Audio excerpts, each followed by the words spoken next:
Hey everyone, it's Fitz with your Power Talk following Collin Klein's press conference announcing him as Kansas State's new head coach. And it was a really cool event. But as I sat there waiting the start of it and watching everyone file in, I couldn't help but think this feels like K-State royalty. And also, what an incredible change in fortune Collin Klein's life had in 2009. I'll get to that in a second. After I remind you to go ahead and subscribe to this YouTube channel. We're growing like crazy. It's been a really good and busy week on this channel. And also subscribe to GoPowerCat.com. You probably want the inside scoop on K-State sports. We're at 50% off right now for an annual. Go take care of that. You'll love it. I think you'll love it. And I love that Collin Klein's back. It's pretty cool. But just stop and think about it. He came to Kansas State in 2008. Ron Prince was the football coach.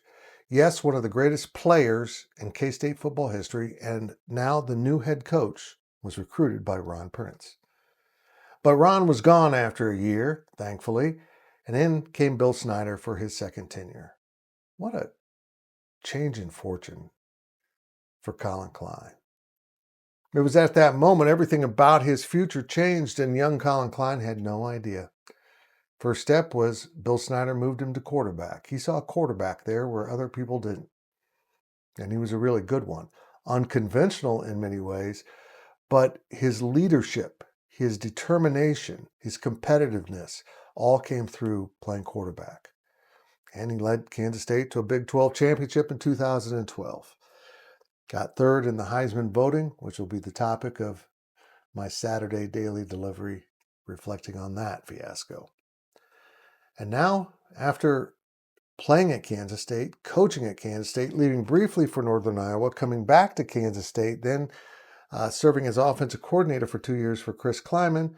He goes to Texas A&M for 2 years. Chris Klein retires, and at age 36, he's Kansas State's head coach. And none of this would have happened if Bill Snyder hadn't come out of retirement to become Kansas State's coach and start molding the man who is now the head coach. Taught him about football, real football, how to play it, how to live it, and turned him into a Heisman finalist. He said a couple things at the press conference that people loved, and they should. One is, I'm paraphrasing here, some people like to visit physicality. We live there. That's a great quote about a team that wants to be physical at the point of attack every down. That's what K-State football has been in the past. And honestly, they've kind of gotten away from that. They just have. Maybe the nature of the game, I don't know. But he wants to bring it back. And how does he want to bring it back? He wants to be the new old school. I love that. The new old school. We're going to find out if Collin Klein could be a head coach.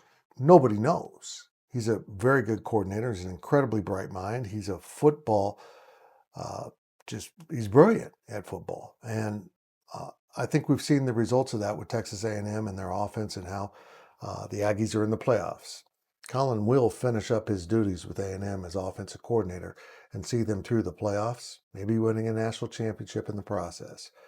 But his heart and part of him is now in Manhattan. He's going to start setting up his staff, putting things in place, and he's already talking to some of the biggest donors about what he needs to succeed. See, this just wasn't a hiring by Gene Taylor of a new football coach that everyone knows and likes. This was a much-needed jolt of energy. Kansas State football hasn't been quite up to expectation since late last year. And basketball has fallen down pretty hard the last 2 years. It's been a tough stretch here for Kansas State fans that had grown accustomed to winning. Chris Klein walked away selflessly. He was just done with what's become of college football, and I support him in that. It was hard to watch him go through that as someone who's become his friend. And Collin's just a little bit more adapted to that. He's younger. He's got a good 20 years youth under Chris Klein. So I'll be fascinated to watch how he handles this.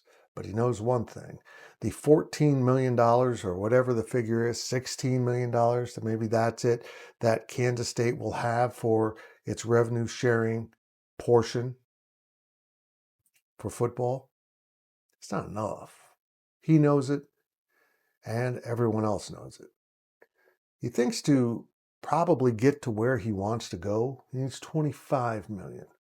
So that's going to be $9 million in the immediate future that he needs from donors. Be interesting to see if he has problems finding that, because that will be something they need to replicate and increase every year. You see, college football success doesn't come with being old school or, being physical or being talented. You got to have the players and you got to retain the players. And now the game is about money. You need to be all those other things, but you need to spend your money wisely to bring in the right guys at the right spots to do the right things. Texas Tech's done that. They're good enough to win a national championship from the Big 12. Can Kansas State? Yeah, they can. It's going to take a lot of grit, good fortune, and also money, just flat out money. K-State desperately needs to identify some new donors who are all in on K-State sports, but there's not many of them for an ag and engineering school. We'll find out how he does in that space, and we'll find out what the next month or so has in store for Collin Klein and Kansas State football. He's a man with two jobs now, and if I know him, and I do, he's going to do both jobs very well. He will not let down A&M in one bit, and he will be here whenever he needs to be to assemble his staff, his roster, and manage things. Kansas State football is in really good hands right now, and it was in good hands with Chris Klieman. But this was a natural process. But this process basically brought royalty to Kansas State once again. Did you know that Collin Klein's wife is the daughter, Shaylin Spaney, of Kansas State football great Gary Spaney? He's in the College Football Hall of Fame. Probably the greatest linebacker in school history, and you can think of some really good ones. But I watched him play, both for K-State and the Kansas City Chiefs, and he was absolutely amazing. So to quite literally be the son-in-law of a football great from Kansas State and the understudy of two great coaches who won Big 12 titles at Kansas State is remarkable.